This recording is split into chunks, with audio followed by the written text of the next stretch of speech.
like to begin again the presentation on land issuance and land pricing policy. Very brief presentation because I think I would like, of course, to leave a lot of room open for deliberation, discussion, and a way forward. What we've done, my team and I, is to begin by offering first a brief background. Second, was indicated by MP, by Scott Williams, a brief introduction of the DDAM arrest, what it actually is, why a land policy, and finally, country package E7. And of course, toward the end, as we go into our questions, I will go back to introduce my colleagues as well, who I unfortunately began this presentation without mentioning. Background. October 2021, PFP MP, so Party for Progress MP, submitted a motion calling for formal land issuance policy by December 1st, 2021. The motion proposed a halt on land allocations in Vineyard Heights and addressing issues with previous applicants. Parliamentary discussions were cut short, preventing meaningful debate on the motion's resolutions. On January 2022, there was a court ruling that ordered the Minister of Rummy to cease long lease land issuances in Vineyard Heights.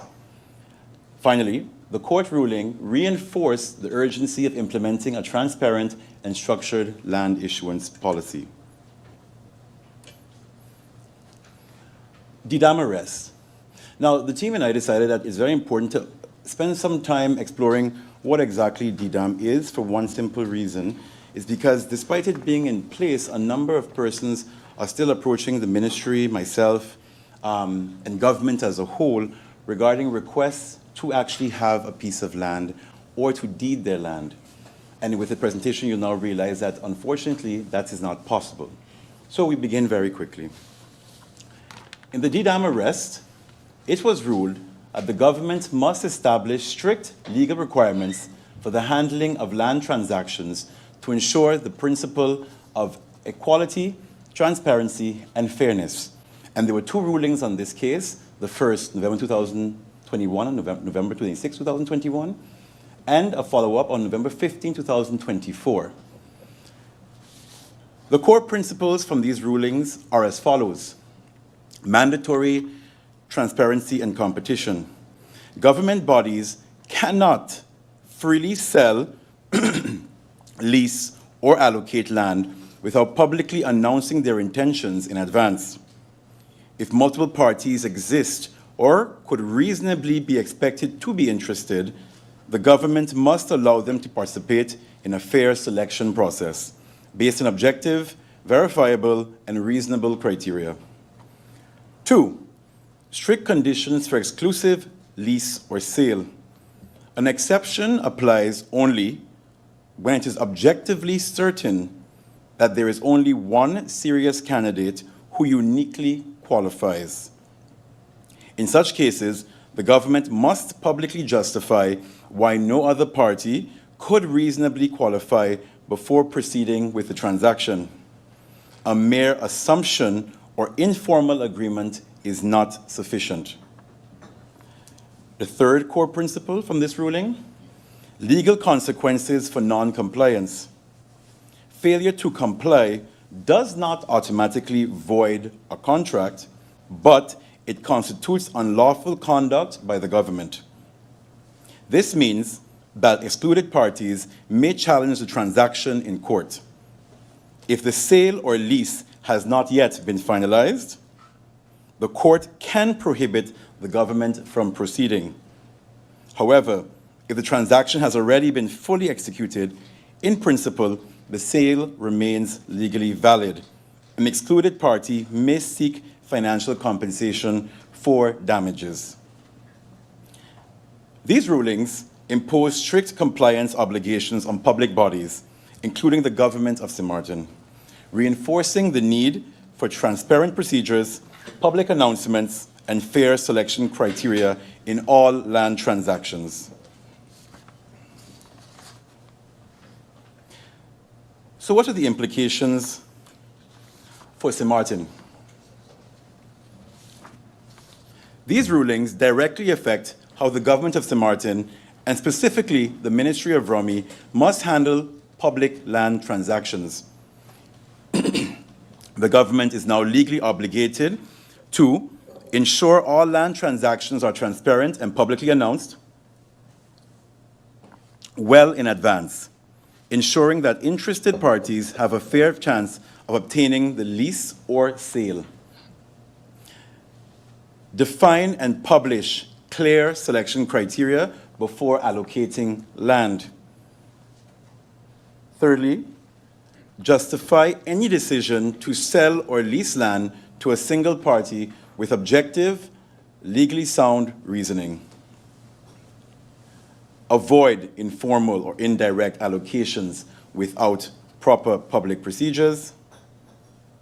And finally, we are then and thus obligated to develop a formal policy that aligns with the DDAM criteria, ensuring that all land transactions follow a legally sound and transparent process. This policy must provide a clear framework for public announcements, selection procedures, and justifications for exclusivity to minimize legal risks.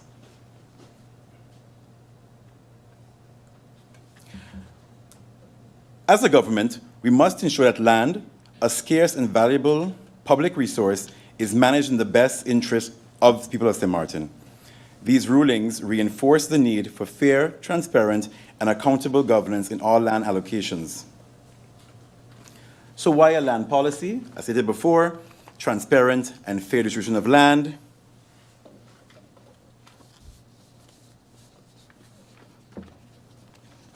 One second, Madam Chair. Based on clear and consistent steps in the policy, everyone goes through the same exact process when applying for land and will be assessed equally based on the same criteria. Additionally, the processing of the request will also strictly comply with the processing steps as described by the policy. Secondly, why a land policy? Guaranteeing social equality. Based on the policy, we ensure that all socioeconomic levels in society are treated equally, and no one gets preference over the other. Only in very specific cases and in view of general interests for the country, exemptions or other rules will apply. For instance, if the land will be used for social housing development. Preventing uncontrolled urban growth. Without a land policy, urban growth happens uncontrolled and chaotically. With a land policy, we can better control, regulate which land use purposes are allowed in which areas.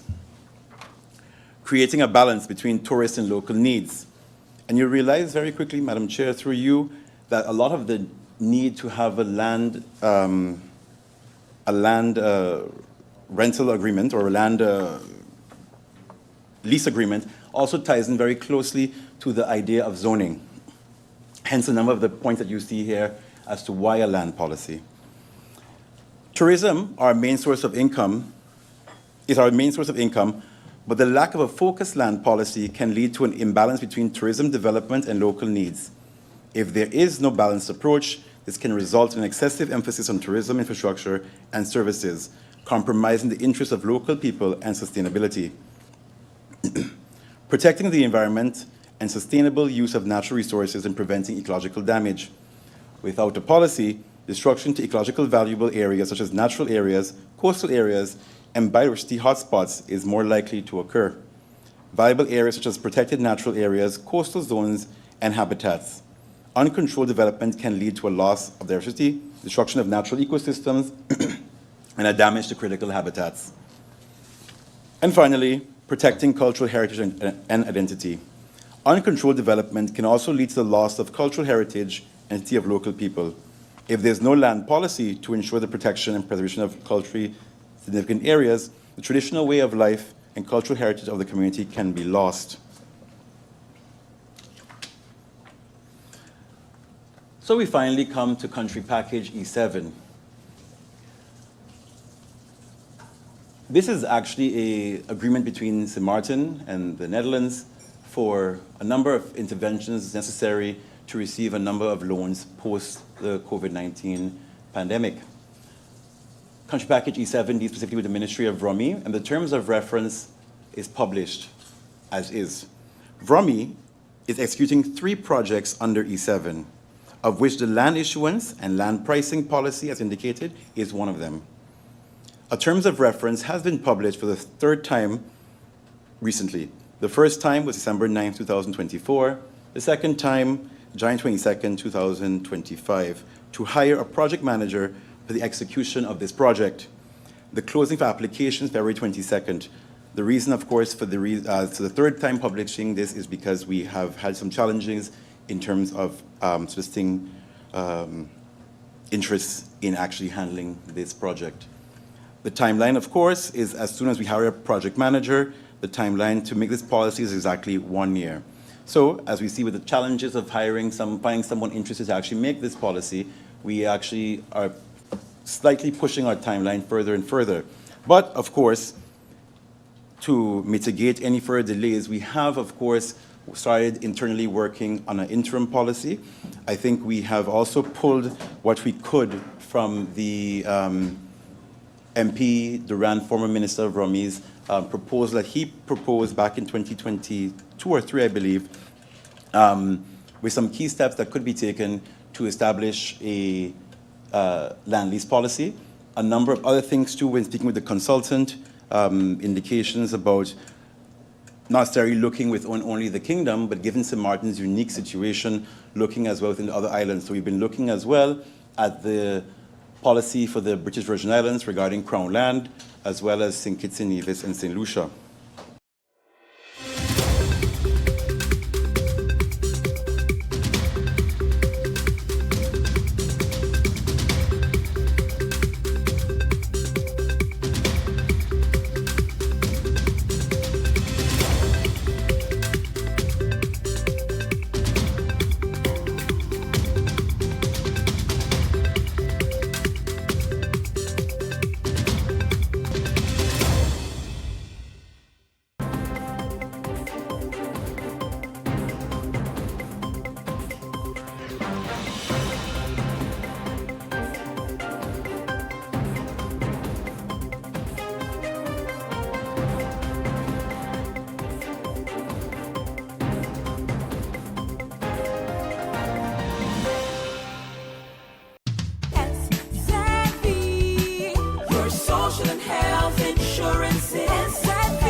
Are you SXM insured? Do you have a valid medical insurance status? SXM is cardless. Request your My SXM account today and enter the virtual office of SXM. Go to sxv.sx and sign up now. SXM, yeah. Your social health insurances.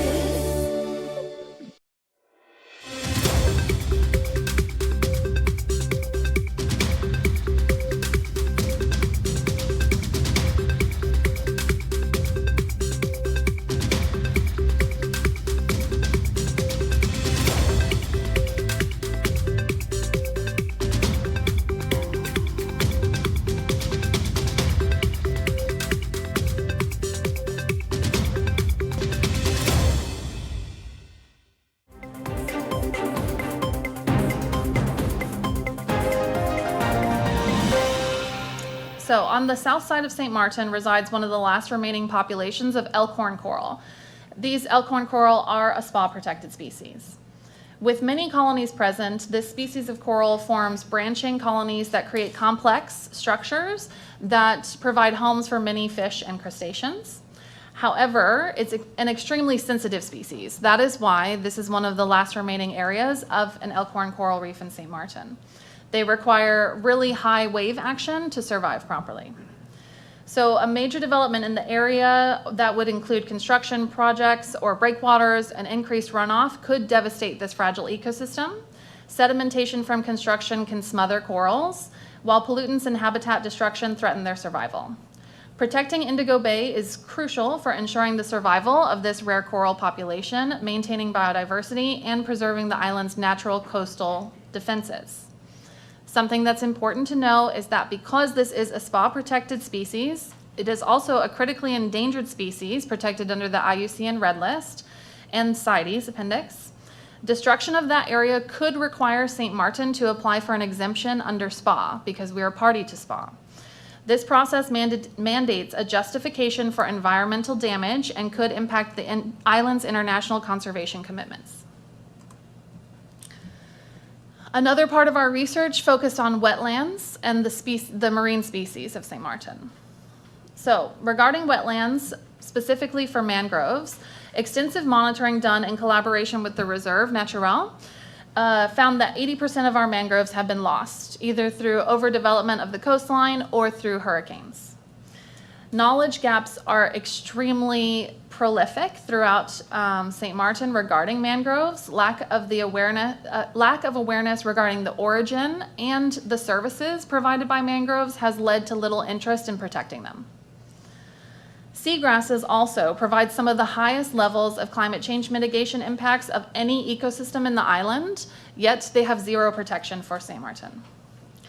And health of grazer species is very important to note.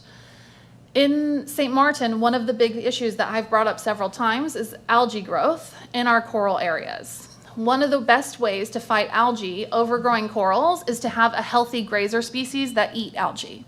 That include parrotfish and long-spine sea urchins like diadema.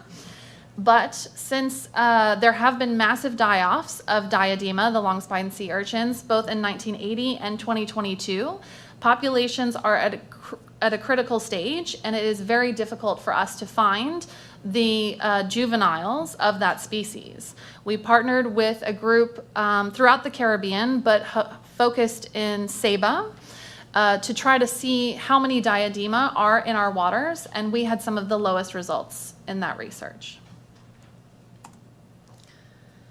Moving on to the research that Environmental Protection did for us, the Environmental Protection in the Caribbean group. The terrestrial biodiversity assessment showed that St. Martin is home to over 330 plant species, 185 bird species, 20 reptile, and 23 mammals, many of which are unique to the region. Wildlife and natural landscapes attract visitors, of course, supporting jobs and businesses. Coastal and forested areas help reduce the impact of hurricane and flooding. And it showed that the need for protected areas is more important than ever. Since 1996, most remaining terrestrial areas have been developed, with no protected terrestrial sites to stop further habitat destruction. The map that's on the right here shows biodiversity hotspots. The larger the dots are, the yellow dots on the map, that is the more species found in that particular surveyed area. So you can see where there are some areas of extreme interest because of the number of species found.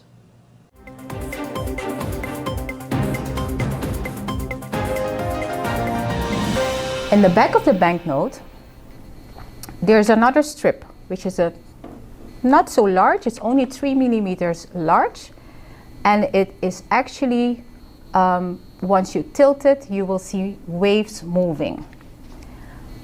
I'll show you also here.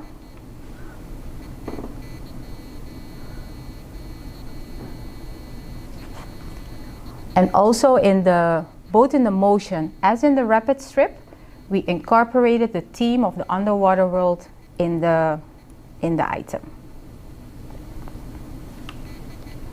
And the color changing ink. I spoke earlier that every banknote has its unique coin. The ink is done in such a way that when you tilt it front to bottom, the shell will change color from blue to green. And in every shell, you will also see the denomination as part of the shell. You cannot take the shell out as well. Both, like I mentioned before, the strip, the spark flow, and the motion are embedded in the paper, so are impossible to take out.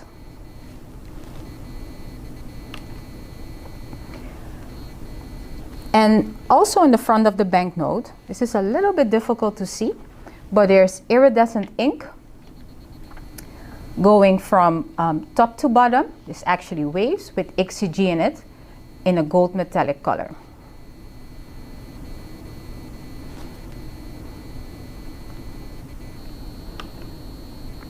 What I will show you here is everything that I showed you, going from left to right. Let me do it like this. You see the motion, you see the spark flow, you see the iridescent ink, and then finally the watermark. And in the back you see the waves of the rapid. So those are the security features from the banknotes. Now we're going into coins. How can you see if a coin is genuine? You can look at it, and you can feel it. Also, the security features, you have your design, the color, the dimension, the shape, the edge lettering, and the magnetism. So the lower denominations, the 1 cent, the 5 cents, the 10 cents, the 25 cents, and the 50 cents, all have a similar design. This was also stipulated in de regeling gemeenschappelijk geldstelsel Curaçao en Sint Maarten. On the reverse side, you see the orange blossom with Sint Maarten, either Sint Maarten or Curaçao in it, and the orange blossom is connecting, and Curaçao or Sint Maarten is connecting the sea and the sky. On the obverse side, you see the denomination, you see the year of issue, you see 3 telling shelves, and actually also a pearl border. And the pearl border is 3 sets of 10 pearl borders depicting 10, 10, 10. Actually, this currency should have been introduced when Sint Maarten and Curaçao became a monetary union in 10, 10, 10. However, the law also allowed us to remain with the Antillean guilder until the Caribbean guilder was introduced.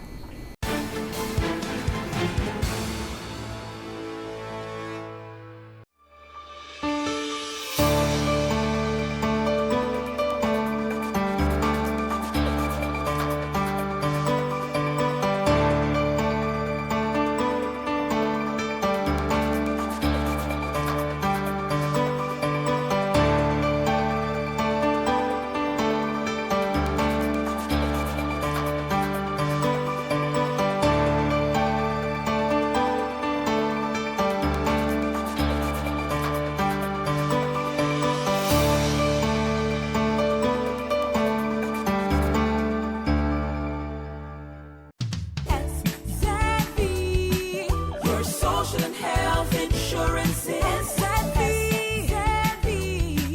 your social and health insurances. Are you SXV insured? Do you have a valid medical insurance status?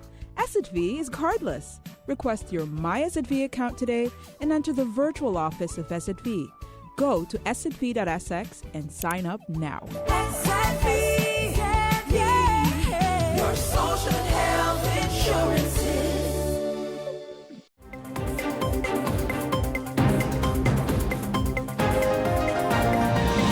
I am aware that a lot of children currently go to school without having a breakfast, and that affects their education as well.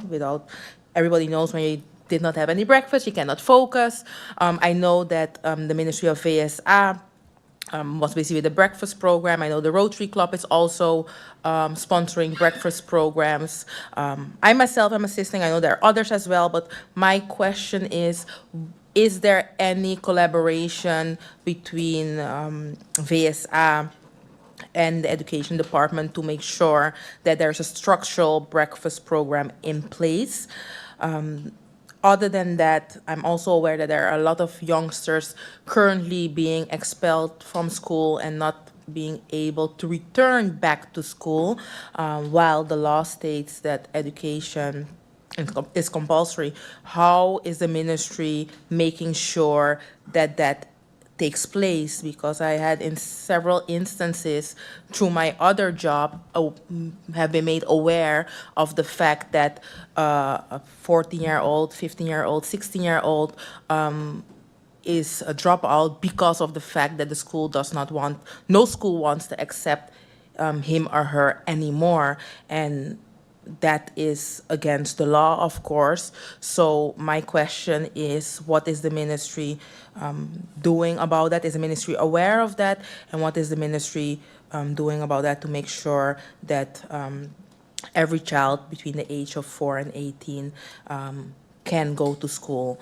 and will go to school? And in connection to that, inspection-wise, how far are we to make sure that the law can and will be enforced, and also that the parents are made aware of the law and also the consequences of not following the law, because the law makes it clear, of course, that the kids between the age of 4 and 18 must attend school, but also there are consequences if a child does not attend school. And I can remember that in 2018, I think, the public prosecutor office, the police force, and also the inspectorate, they made it clear that brought the law awareness to the community, and also made it clear that if you do not follow the law, you can risk a fine and our community service. So my question is if the ministry is thinking about maybe starting a campaign together with the law enforcement, again, to make the community aware of those consequences. Minister, through you, Mr. Chairman, I brought a proposal for a policy change within the ministry with regards to children that are making 4 after October. The response was that the ministry is already busy with it and it will be ready by March. We're now 2 weeks into February. I would like to know what is the update on that, because according to me, the registration for schools are going to start within short, so that we can make sure that those children are no longer faced with such a challenge moving forward. So I would like to know if there's any update where that is concerned. My next point is I had the privilege to attend the academy graduation a couple weeks ago, maybe a month and a half by now. And what stood out to me, Minister, is that we have a lot of great students doing great things. Some of them even passed the highest among 30-something thousand students that took the exam in the SXC. Some, a good bit of them were in the top 10 as well. So I would like to know, is the ministry, or has the ministry ever thought of, let's say, for instance, subsidizing schools that are excelling more in terms of getting better results for our youth? Because, I mean, if something is working, I believe that we need to put more into it. I mean, I personally went to Milton Peters College, so I believe that we need to either follow the formula or try find ways and means to enhance the quality in the other areas so that we can have that same success rate. Has this ever been thought of? Is it a possibility if it hasn't been thought of? And how do you envision something like this working? Mr. Chairman, through you to the minister as well, because, I mean, right now, this is the person that represents the government in this room. I know my colleague Irian spoke about this potential seemingly cover-up that is taking place with the budget. I want to just emphasize the point that it's not in vain that we're bringing this point across. I think that it is a very serious case that is happening, and I really, really, really would like for the government to be forthcoming in order to get this done, because all of these things, all of these great ideas that we are here discussing today will never be able to materialize if this important procedure is not followed. So again, I would like to emphasize that point, and I look forward to the clarifications and responses to the questions posed. Thank you. Parliament for their questions on this 2020 to 2022 State of Education report. Mr. Chairman, next week we are in Parliament for the Higher Education Ordinance, which of course is a high priority for myself and the ministry. And then the following week I begin school visits to the public schools and the subsidized schools, along with the ministries of VROMI and VESA Inspectorate, to basically start assessing the state of the schools, including pending school sites such as Prince William Alexander in Retreat Estate. So with that, and that schedule has pretty much been set. So with that, that is why I've asked for a return on the 10th of March, because that is when the school visits will conclude, the week before that.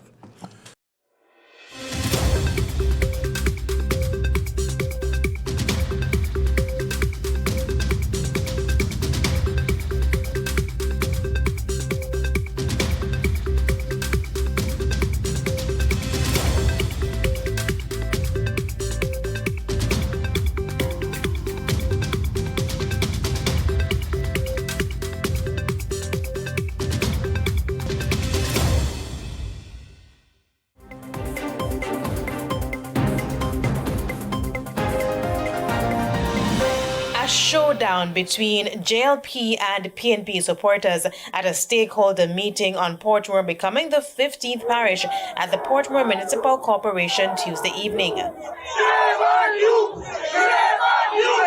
Shame on you! Shame on you!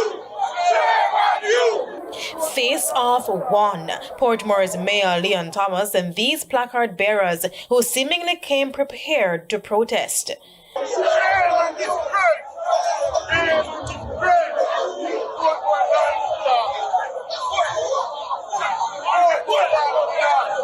The police and politicians in the middle, but it appears no one could calm the crowd.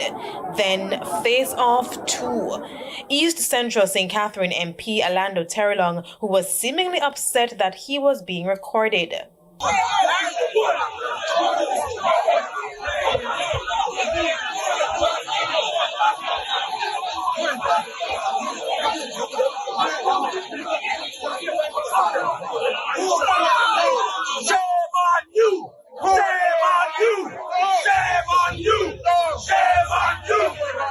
While the tension in the room was heavy from the beginning of the meeting, as soon as the speeches and the question and answer segments began, the attendees got boisterous, which subsequently led to the brawl.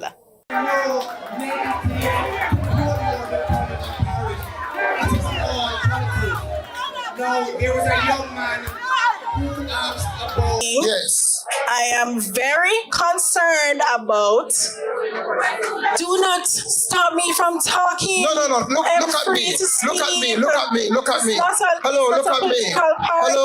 Hello. Before the chaos, though, some issues were placed on the table for discussion. For instance, concerns that there were limited consultations with the people of Portmore before the bill was passed in Parliament. In my constituency that I represent, I had intensive consultations, right? The mayor was invited, the councillors in my constituency were invited, Councillor Campbell was at one, and Councillor Finlay Douglas was at one. About the Prime Minister's meeting, we at the Portmore Municipal Council have no knowledge of same, because we did not get an invitation, neither do we know about any town crime that was done.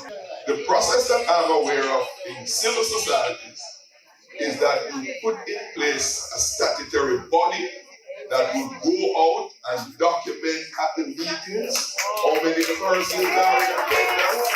I'm hoping that eventually we remove this sort of political bias out of the system and allow the people from Portmore to choose.